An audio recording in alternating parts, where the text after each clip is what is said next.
Hello and welcome to our webcast. Today's topic will be terminal unit selection. My name is Randy Zimmerman and I'll be presenting today's program. I'll be joined later by Trenton Yarborough and Steve Attry for the question and answer portion of today's program. Trenton is our Director of Engineering and Product Development and formerly the Product Manager for all Titus terminal units. Steve is our current terminal unit Product Manager. Today we'll cover the general guidelines that should be observed when sizing and selecting terminal units. We'll also look at the various options that are available and how they impact product performance. Although we will use Titus Teams software to make our selections, we won't cover the actual use of our software. We're only using it here to demonstrate how manufacturers' software tools can be used to simplify the selection process. The most basic terminal unit is the single duct. It's commonly referred to as a VAV box or shutoff box. It typically receives its supply air from a VAV air handler. A variable frequency drive controls the air handler to maintain a static pressure measured 2/3 or 3/4 of the way down the longest duct run. Single ducts can provide either variable volume or constant air volume depending on the way the flow limits have been set at the box controller. If an air handler only supplies cooling, then interior zones will use cooling only units while the perimeter zones would most likely use some sort of heat. In this situation, any heat located at the box would be reheat. The box controls could also be used to operate auxiliary heat, such as a fin tube heater or a radiant panel. When there's heat in the air handler, it may be necessary to provide auto changeover controls so that the box can reverse its operation to provide both VAV heating and VAV cooling. Most of the single duct boxes, regardless of manufacturer, use the same round inlet and rectangular outlet configuration. This type of design reduces the inlet pressure requirement due to the static pressure regain that occurs when the air expands to fill the rectangular cabinet. The only real differences that distinguish between most manufacturers are lining options and inlet sensors on these types of boxes. Multi-point center averaging sensors are preferred because they can provide improved accuracy with poor inlet conditions. Although single duct boxes have very low pressure requirements, the addition of reheat coils, especially multi-row water coils, can result in inlet pressure requirements as high as 1.5 inches of water. Single ducts are also often used as exhaust boxes in critical environment applications like laboratories and clean rooms. While the supply air is usually handled by constant volume boxes with reheat coils, the exhaust air often must be controlled to maintain either a positive or negative pressure in the room. Positive room pressure can prevent contaminants from entering a room, while negative room pressure can prevent contaminants from leaving a room. Unfortunately, there's a lot of confusion about exhaust boxes. Many engineers mistakenly select the same type of box that they would use for a supply. The round inlet with rectangular outlet configuration that provides static pressure regain in the supply mode works against the exhaust fan and therefore increases the pressure requirements. Even worse, many installing contractors have mistakenly installed supply boxes backwards, thinking that the box must be flipped to work as an exhaust. All these problems can be avoided by either selecting a purpose-built exhaust box or using a retrofit air valve with a round inlet and a round outlet. It should be noted that currently there's no industry standard for testing or rating exhaust box performance, but luckily ASHRAE Standard 130 and AHRI Standard 880 will soon be revised and expanded to cover exhaust boxes. So let's look at the basics of sizing boxes. My rule of thumb for sizing inlet ducts, especially for VAV applications, is to select for a maximum inlet velocity as close to 2,000 feet per minute as possible. I know that if I don't exceed 2,000 feet per minute, I shouldn't self-generate noise in the supply ductwork. I also know that 2,000 feet per minute will keep my pressure drops low. Although it's tempting to oversize inlets for sound, this can easily cause control problems at turn down. I generally don't recommend trying to control less than 400 feet per minute in my inlet duct, so a 2,000 foot per minute maximum velocity gives me a very comfortable 80% turn down. Besides control problems, oversized inlets can also cause noise problems. Selection software can predict noise levels at maximum flow based on inlet velocity and pressure, but oversized inlets can result in air squeaking around damper seals at minimum flow. This results in pure tone noise. Since the noise created is dependent on pressure, the condition of the damper seals, and the roundness of the duct, this is a sound that cannot be predicted by any manufacturer's catalog or software. As far as discharge ductwork, I like to think of boxes as devices that reduce velocity by 50%. If you have 2,000 feet per minute going in, you shouldn't have more than 1,000 feet per minute coming out. Discharge ductwork should therefore be sized for no more than 1,000 feet per minute. In cases where grills will be tapped directly into the sides of the discharge duct, I would design for no more than 800 feet per minute to prevent the possibility of room air being induced into the first few grills. Now let's look at coils. Since we're looking at coils for single duct boxes, these are typically reheat coils. They're usually supplied with 55-degree air. It's important to understand that the heating flow rate on a single duct box is probably not the same as the minimum flow rate. If our maximum flow is the cooling design CFM, our minimum flow is our ventilation CFM, and our heating flow is probably about 50% of our cooling design CFM. That's because we know that it typically takes twice as much air to cool a room as it does to heat a room. We certainly wouldn't want to ventilate a room at our heating CFM because that would unnecessarily subcool the room, and we would then waste energy heating it back up. With today's digital and analog electronic controls, it's easy to control these three flow rates. Water coils are not intended to be used with steam, so our maximum entering water temperature will be 200 degrees Fahrenheit. For many years, the standard supply water temperature was 180 degrees Fahrenheit, but green building initiatives and the latest condensing boilers are dropping water temperatures as low as 120 degrees. Water from geothermal sources could even be lower. According to ASHRAE, discharge temperatures from overhead diffusers should never be more than 15 degrees Fahrenheit higher than the desired room temperature for good room air mixing and thermal comfort. So if we wanted a 75-degree room temperature, we should limit our discharge temperature to 90 degrees. If we assume 55-degree supply air, then we would likewise limit the temperature rise through our coil to 35 degrees. This means that we should have at least 27 CFM per MBH to limit our discharge temperature. In hot water coils, it's important to avoid low water flow. If water moves too slowly through a coil, it can go from a desired turbulent flow to a less efficient laminar flow. It's much better to move water more quickly through a single row coil than to move it too slowly through a multi-row coil. When selecting electric coils, you'll likely have a choice between staged coils and SCR coils. Staged coils split the total heat capacity in anywhere from 1 to 3 equal stages, whereas SCR coils modulate the heat capacity from 0 to 100%. Modern SCR heaters provide extended service life and improved reliability through the use of solid-state relays fired by digital control logic. Although UL sets a maximum discharge temperature of 120 degrees on all electric duct heaters, we should observe the same ASHRAE guidelines for overhead heating. Assuming 55-degree supply air, we should have at least 90 CFM per kilowatt during the heating mode. So now let's look at how we do a selection on a single duct VAV box. First of all, we open our team selection program, and I'm often working in quick select. Over here we have our choice of terminal unit, and we're going to select a single duct. So I click on there and double click. And now we have our choice of controls. We'll just start out here with a DESV, digital control. Okay, so we've got our input screen. Let's say we want to have a design airflow of 700 CFM. And we know our minimum flow is usually going to be 20 to 25%, so we could guess that that's going to be about 175 CFM. Then our inlet static pressure, that's our system static pressure being controlled by our air handler. And you'll see it defaults to 1 inch of static pressure, which is pretty normal for a single duct VAV. We could raise that if we wanted to, but I'll just go ahead and leave it at 1 inch.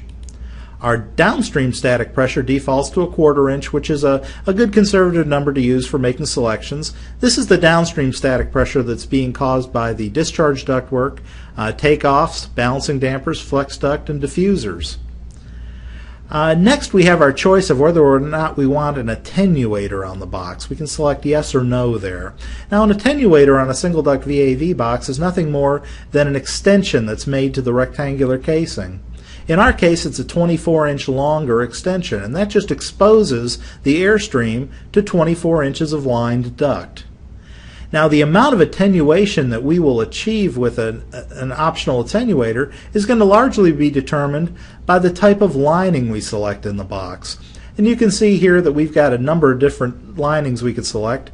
We could select the 1/2 inch natural fiber.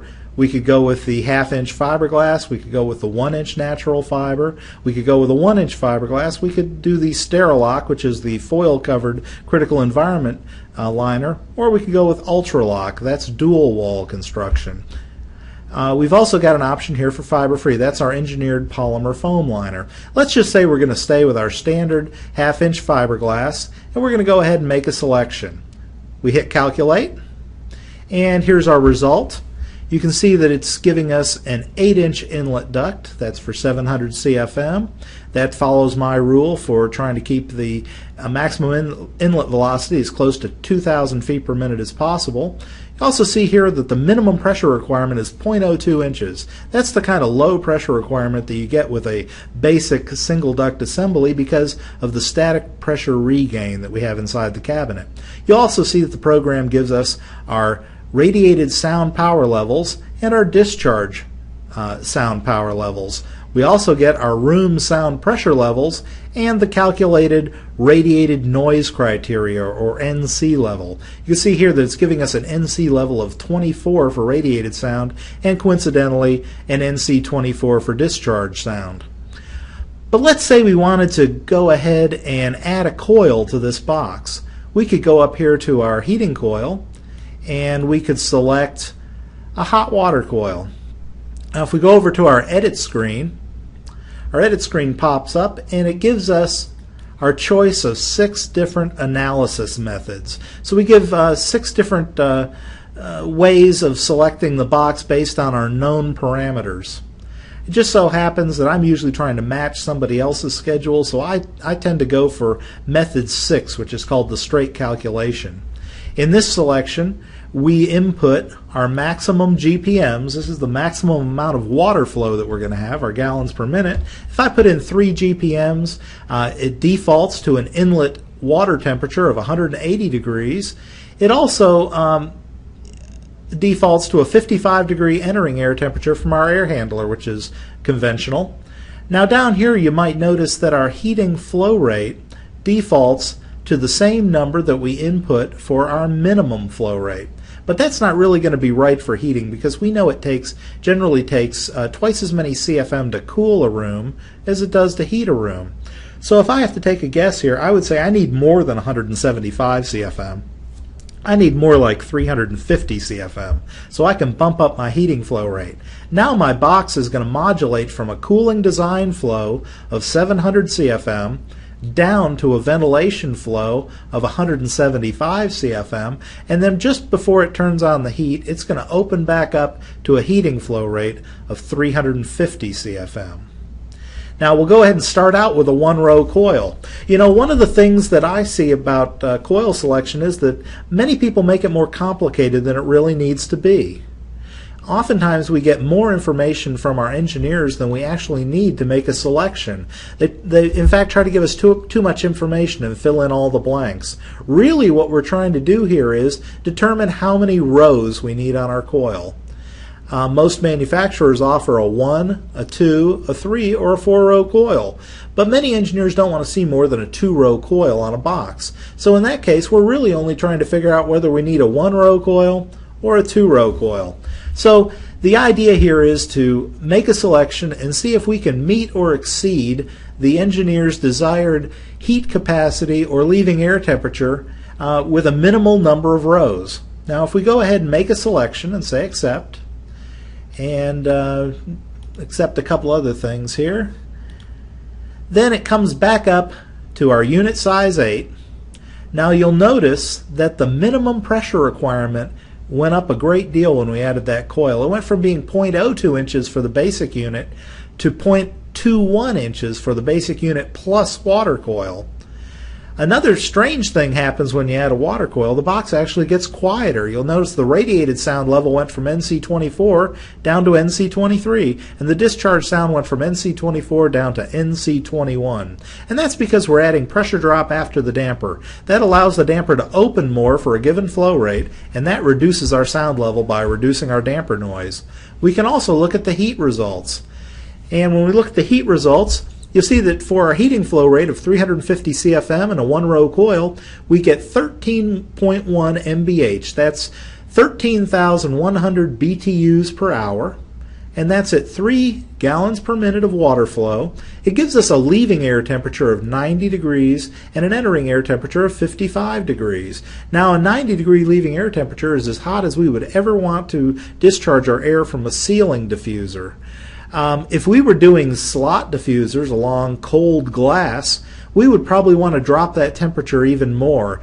Sometimes there's a tendency to try to raise the temperature in a situation like that, but that really works against you. For long expanses of glass from slot diffusers, we generally recommend anywhere from 82 to 85 degrees. That allows the air to travel further down the glass to give us better coverage. You'll also see that the program gives us our leaving water temperature is 171 degrees. It gives us a water pressure drop of 5.1 feet, and it gives us an air pressure drop for the coil only at design flow of 0.19 inches. Now let's go and look and see what happens when we add an electric coil. So we go back up, we click on electric coil, we come over, and now we've got our electric coil input screen. We need to input our voltage and phase. We can click up here and we could select, for instance, a 277 volt single phase coil. You'll notice over here on the screen that the heating flow rate defaulted back to our 175 CFM minimum flow, and of course that's not going to be enough for doing electric heat. We know we want to have 50% of the maximum as a good starting point, so we'll go ahead and put in 350 CFM, and then we have our choice of whether we want to have a one-stage, a two-stage, or a three-stage heater. Now for small heaters, you typically can get good control with only one stage. 3 stages are really not used very often these days. That was more popular when pneumatic controls were being used, when you had to break the heat capacity into more steps to get accurate temperature control. With digital controls or analog electronic controls, it's possible to get very accurate control with a fewer number of stages. These days it's pretty rare to see more than 2-stage heaters being used. Now, if sometimes we're asked if we can build a 10-stage heater, and that's really totally impractical because that would require 10 separate elements and all the controls to operate each of those elements. When situations like that come up, that's when it's best to suggest an SCR controlled heater. An SCR heater is going to give us the same functionality that we would get from an infinite number of stages of heat. So that's going to give us the ultimate in control there.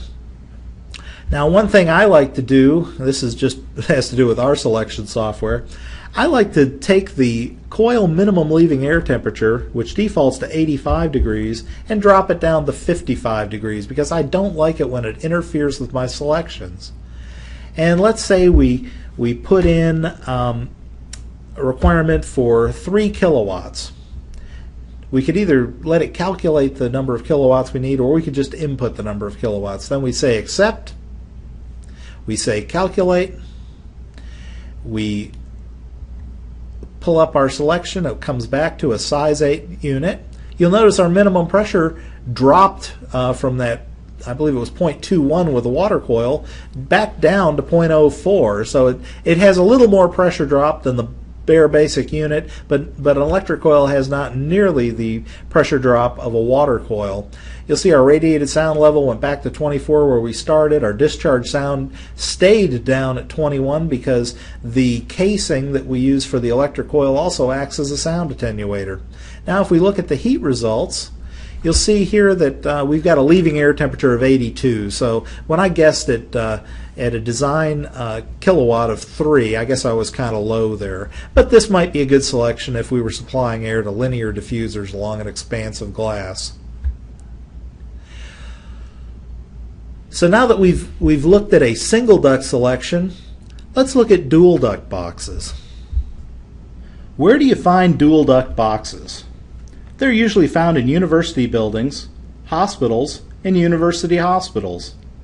These units are supplied with hot and cold air and can be used in non-mixing or mixing applications. They can also provide variable volume or constant volume airflow to the spaces they serve. Dual duct boxes without mixing chambers should only be used in non-mixing applications. These units would provide cooling or heating, but not at the same time. A mixing chamber is absolutely necessary for blending hot and cold air streams together. The standard mixing ratio for dual duct boxes is a 1:10 ratio, meaning that for every 10 degrees of difference in the hot and cold supply temperatures, there will be no more than 1 degree of temperature variation at the discharge duct. High mixing boxes are also available, and they provide 1:20 mixing, so you could say they blend twice as well. With the high costs of operating dual duct systems, the market for dual duct boxes is somewhat limited. There is, however, renewed interest in dual duct boxes for mixing conditioned air with air from dedicated outdoor air systems. In an application like this, an optional water coil at the discharge of the unit could be used for heating without the need to actually reheat. There are many terminal unit lining options available from manufacturers. Traditional or standard lining materials usually involve fiberglass products. All manufacturers offer half-inch and 1-inch dual density fiberglass. This material has an R value of 1.9 or 3.9 in the most common thicknesses. Fiberglass has good acoustical properties along with good insulating properties, but many system designers are trying to get away from exposed fiberglass. For critical environment applications such as hospital operating rooms or laboratories, fiberglass covered with foil or dual wall construction is needed to keep any stray fibers out of the airstream. Luckily for engineers who want to avoid using fiberglass in any form, there are new materials that have all the good properties of fiberglass without any of the potential problems. Engineered polymer foam is available in several thicknesses. It contains an antimicrobial agent to resist mold growth. It also absorbs no moisture and has a cleanable surface. There are also natural fiber linings available in multiple thicknesses with either cloth or foil facing. It's important to keep in mind that the lining material choice could have either a positive or negative impact on the acoustical performance of various types of terminal units. As a general rule, the harder the facing is on a liner, the less sound it will absorb. This can increase the transmission loss through the casing, resulting in lower radiated sound levels, but it can also result in higher discharge sound levels. Softer linings are not as effective for blocking noise, but can provide somewhat lower discharge sound levels. Terminal unit controls have come a long way since the 1980s when I first joined this industry. Back then all we had were pneumatic controls and everybody knew how to work with them. We probably provide more technical service now than we did back then because they are rarely used in new buildings.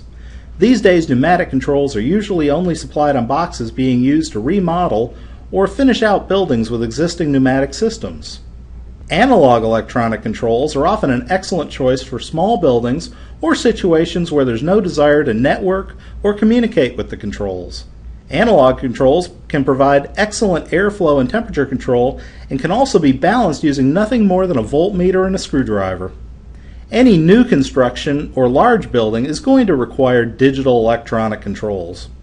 In order to achieve lead points for building control and energy optimization, digital controls are almost always going to be needed. Digital controls use the latest PID control algorithms to provide excellent airflow and temperature control. They're usually networked and become part of the building management system. For many years, the industry has been moving towards interoperability between control devices. BACnet compliant systems are rapidly taking over the building controls industry. So now let's look at a dual duct selection using selection software. First of all, I come over and select a dual duct. I double click. Now we've got our choice of we've got a lot of different models here. We've got units with and without mixing attenuators. We'll go ahead and do one with a mixing attenuator. And let's say we have a cooling design airflow of 800 CFM and a heating design flow of 400 CFM. And we have a minimum cooling requirement of let's say 200 CFM, and we're not going to put in a minimum heating requirement because we don't ever want to heat during the cooling mode. Our system static pressure defaults to 1 inch. That's pretty reasonable choice there. That would work with most dual duct applications. And then our downstream static pressure again defaults to 0.25 inches, which is a good conservative number to represent the pressure drop after the box. The only reason why we might want to raise the 0.25 to a higher value would be the dual duct boxes are often used in hospitals, and we might have HEPA filters downstream from the unit. So we may, in some applications, have to raise that above 1/4 of an inch. Once again, we have our options for different lining materials to go in the box. Let's just say we're going to go ahead and leave it with the fiberglass lining, and we'll go over here and make a selection. And you'll see here that the unit came up with mismatched inlets, and that's not unusual when you have dual duct boxes in a variable volume application. We know that we need more air for cooling than we need for heating, so it only makes sense that the hot duct is smaller than the cold duct. You'll see here we have a minimum pressure requirement of 0.71. That's a lot higher than you'll find with a single duct VAV box, and that's because dual duct boxes with mixing chambers are designed to blend hot and cold air together. Those two air streams will not blend together by themselves, so this box has to have some mixing baffles, sometimes some perforated plates. It has to have some way of generating some turbulence to get that hot and cold air to mix together. Now sound-wise, our radiated sound level is 21, that's NC 21, and our discharge sound level is NC 18. Those are both low sound levels. Dual duct boxes are typically used in hospitals and laboratories, and these kind of sound levels are so low that they would be good enough to go into a conference room in a standard office building. So these sorts of sound levels would definitely be acceptable in a healthcare application. Now let's look at fan-powered units. Fan-powered terminal units are available in two basic types. They're typically referred to as series or parallel fan units. There are other subcategories available for most manufacturers, including quiet, ultra-quiet, low profile, and also units designed for underfloor applications. The unit fan in a fan-powered terminal is used to draw return air to be used as free heat and delivered back to the space. Like single duct boxes, fan boxes serving perimeter zones typically include reheat. In a series fan unit, cold primary air is delivered by an air handler to the VAV inlet. The unit fan runs continuously to deliver a constant volume of mixed air to the room. The primary inlet regulates the amount of cooling, and makeup air is pulled into the induction port. The function and layout of a parallel unit is very different. In the cooling mode, the unit fan is off and the VAV inlet supplies cold air to the space just like a single duct box. When less cooling is required, the primary damper closes until it eventually reaches its minimum flow limit. If the room temperature continues to drop, the unit fan switches on to pull warm air and blow it out to the room. If more heat is required, then a hot water coil or electric coil is used to warm up the space. There are a couple of design differences between these units. The blower in a series fan box must be sized larger to handle the design cooling airflow to the room, while the blower in a parallel box handles only the lower heating flow rate. So the series blower is typically twice as big. Since the parallel fan is off during the cooling mode, a backdraft damper is generally necessary to prevent the loss of primary air to the ceiling plenum. Since the backdraft damper is typically gravity operated and must move freely, it can become a point of leakage in a parallel fan box. There are also differences in the operating characteristics of these two types of boxes. So now let's make a selection on a series fan-powered terminal. We go over here and click on fan-powered terminals, and we once again have our choice of controls. Let's just pick a DDC control. And now we've got all these different models to choose from. Well, a series fan-powered box, we might want to check this model. And first of all, we input our design airflow. Let's say that's going to be 1000 CFM. And our fan design airflow is also going to default to the same number that we put in as our design airflow for our inlet duct. And that's because, generally speaking, the fan flow should match the primary cooling maximum flow.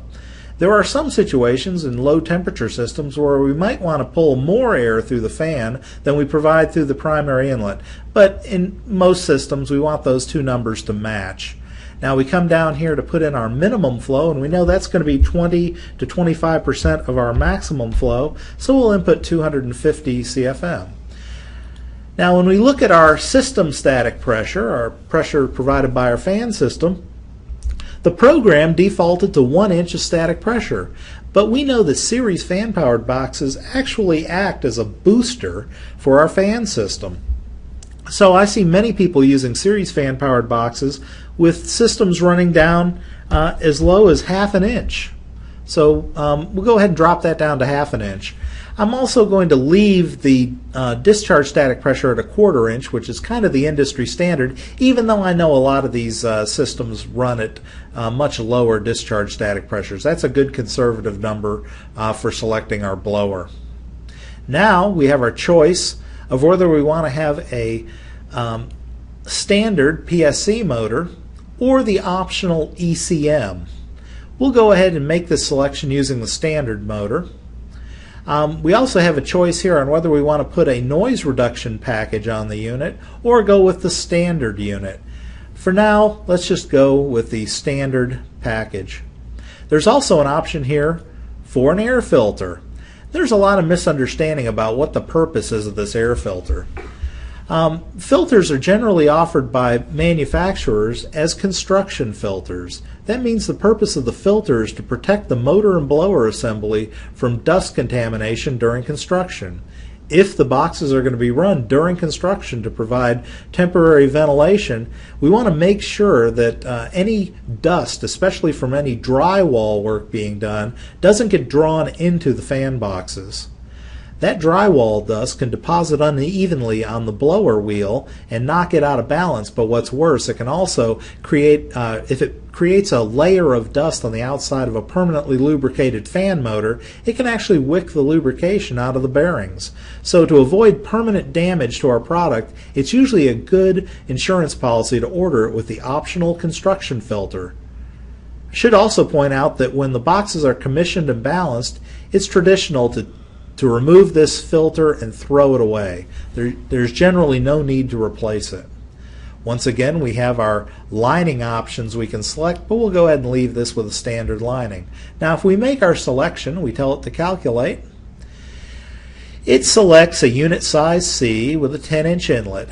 I like to use a 10-inch inlet for 1000 CFM, so that follows my rule for not exceeding a 2,000 foot per minute inlet velocity. You can see the minimum pressure requirement here for 1000 CFM is very low. It's only 0.13 inches. We've got our primary plus radiated sound power levels.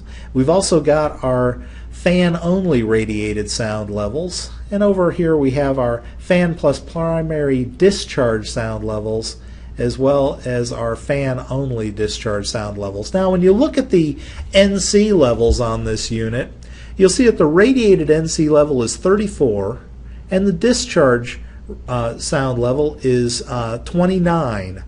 Now I don't know how that might sound to you. Do you think NC 34 is very quiet? Well, in a standard office building, NC 34 might be quiet enough to go over a private office, which is usually specified not to exceed NC 35. it's probably a little too loud to go over a typical conference room where NC levels are usually specified not to exceed NC 30. We could definitely put it over an open office area where people might be working in cubicles where the sound level is usually specified to be as close to NC 40 as possible. But let's say that we wanted to put this unit over a sound sensitive area like a conference room. This NC 34 is probably going to be too loud, but we might want to go up and see what happens when we take and add a sound reduction package. So when we drop in this sound package and tell it to recalculate, you can see that our radiated sound level of NC 34 just dropped to an NC level of 27. So it shows that by adding the sound package to the basic unit, we could drop our radiated sound level by 7 NC points. That's pretty significant. There's some other strategies we can use. If we go up and take the sound package back off, and let's say we go down here and look at our linings, most selection software automatically readjusts the sound performance based on the type of lining material that you select. Our original selection was our standard 1/2-inch fiberglass, but let's say we go in and select a 1-inch thick liner with a soft facing on it like our natural cotton liner, and we go in and we tell it to make a selection with that 1-inch liner. You can see that the sound level went from a radiated sound level of NC 34 down to an NC 31.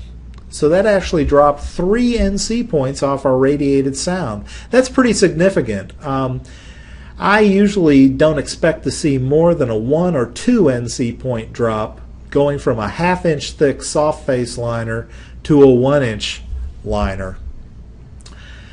Now let's go up here and see what happens with some other liners. If we go back to our lining selection and we pick something like a foil covered 13/16 inch liner, tell it to calculate and select.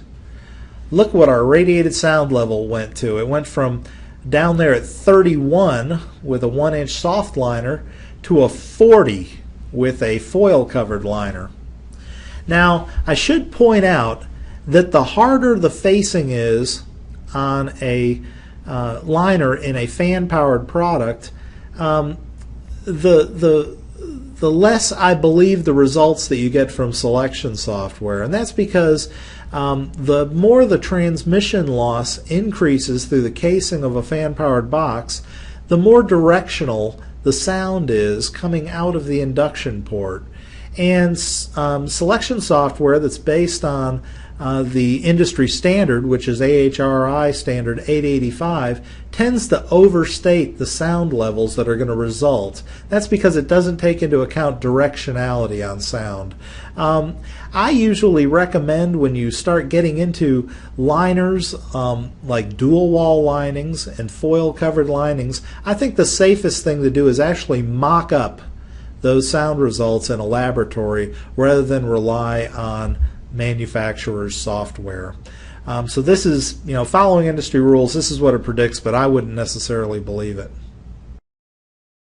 Series fan terminals have lower system pressure requirements because the air handler only delivers air to the unit and the unit fan moves the air the rest of the way to the room. The fan runs to provide constant volume, resulting in more air changes and higher occupant comfort. Since the fan isn't cycling on and off, it provides a constant background sound level to the space. These are all advantages provided by series fan boxes. Parallel fan terminals have higher system pressure requirements because the air handler moves design air all the way to the room, just like a single duct box. In fact, the cabinet designs of most parallel fan boxes require more system pressure than single duct VAV boxes. The higher the pressure drop is downstream from a parallel box, the higher the leakage will be through the backdraft damper. Since the air volume on the diffusers may vary during cooling and suddenly increase whenever the fan switches on for heating, extra care must be taken when selecting diffusers. The modulating airflow and unit fan cycling can result in significant sound level changes. These are all disadvantages of parallel fan boxes. When selecting fan-powered units, you'll have a choice between two different types of fan motors. The standard permanent split capacitor, or PSC motor, has been around for many years, but the newer electronically commutated ECM motor is taking over the market. ECMs have a higher initial cost, but provide many benefits for the building owner. First, let's look at the old technology. PSC motors are sleeve-bearing motors. Although they're classified as high-efficiency motors, that's really only when compared to other induction-type motors like shaded pole motors. The efficiency of a PSC motor is 20 to 60% depending on the operating condition. When properly sized and applied, they typically last 10 to 12 years. They last longer and run cooler when working hard and operating at higher speeds. The common means of speed adjustment for a PSC motor is a silicon-controlled rectifier, or SCR. This is a device that takes in smooth AC sine wave power, and as you turn it down, it notches and distorts the wave to reduce the available power to the motor. This not only reduces the speed of the motor, but it also makes the motor run hotter and can also make it hum. SCRs are best used for trimming the speed of a PSC motor rather than chopping it. Oversized PSC motors running at low speeds tend to overheat and fail prematurely. Now let's look at the newer technology. ECMs use ball bearings and include a programmable controller. Programming coefficients are developed by each terminal unit manufacturer to optimize the operation of the ECM in each of their applications. Although these motors are supplied with AC power, they internally rectify this and operate on DC power. These are smart motors that can be programmed to supply constant air volume despite changes in external pressure. They are about 70% efficient over their entire operating range, with an estimated service life of 20 to 30 years. Speed adjustment is made by means of a pulse width modulated, or PWM, input signal.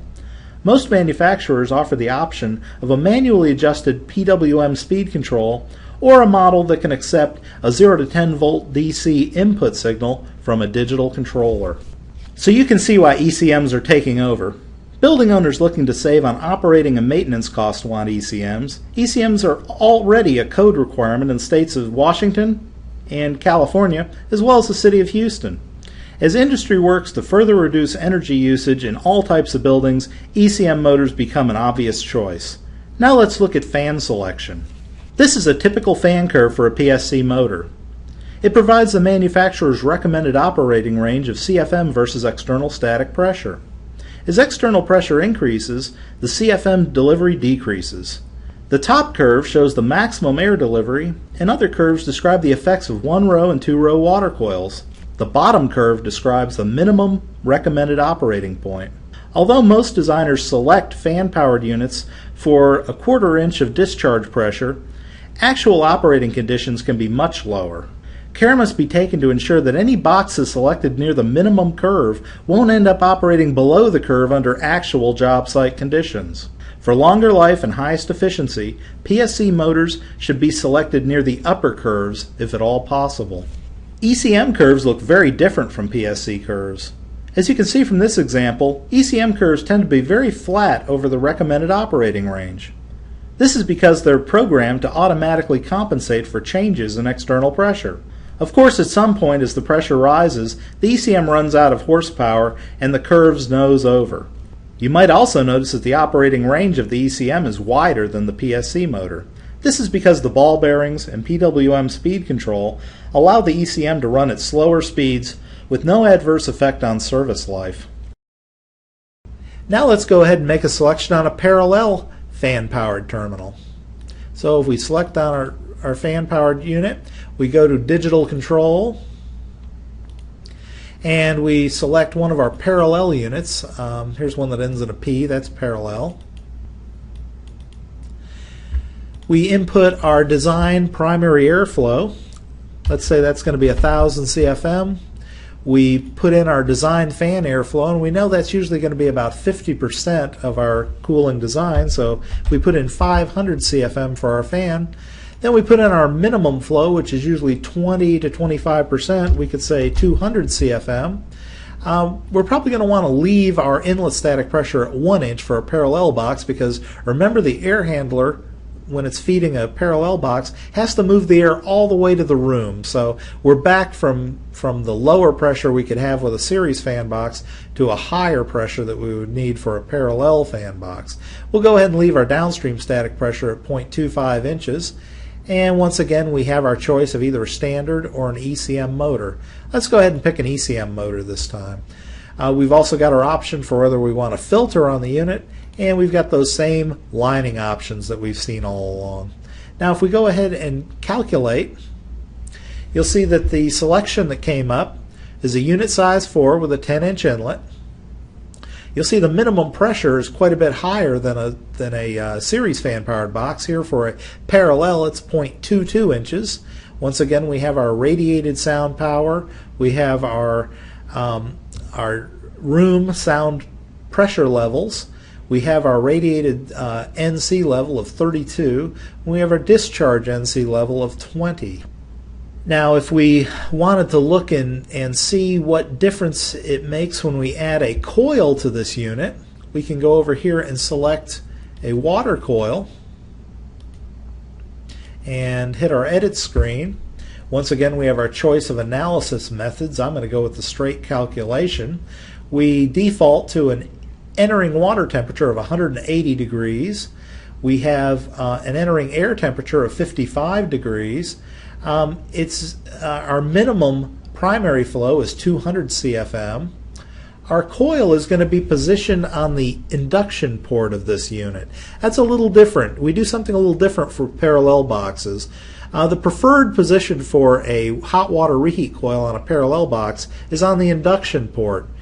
On a series box, it always goes on the discharge of the unit. It's a little bit more efficient to pull the plenum air through the coil and then over the blower rather than push our cooling through that coil on the discharge of the unit. But one thing that we kind of the downside to doing it this way is we're somewhat limited on the amount of heat we can have in the coil, because we think that if our leaving air temperature on our coil exceeds 130 degrees, we might overheat our fan motor. So that's why our selection program looks at the leaving air temperature to make sure it doesn't go over 130 degrees. We can input our maximum gallons per minute. Let's say we put in 3 gallons per minute and we have a 1-row coil. Then we can go ahead and hit accept and calculate.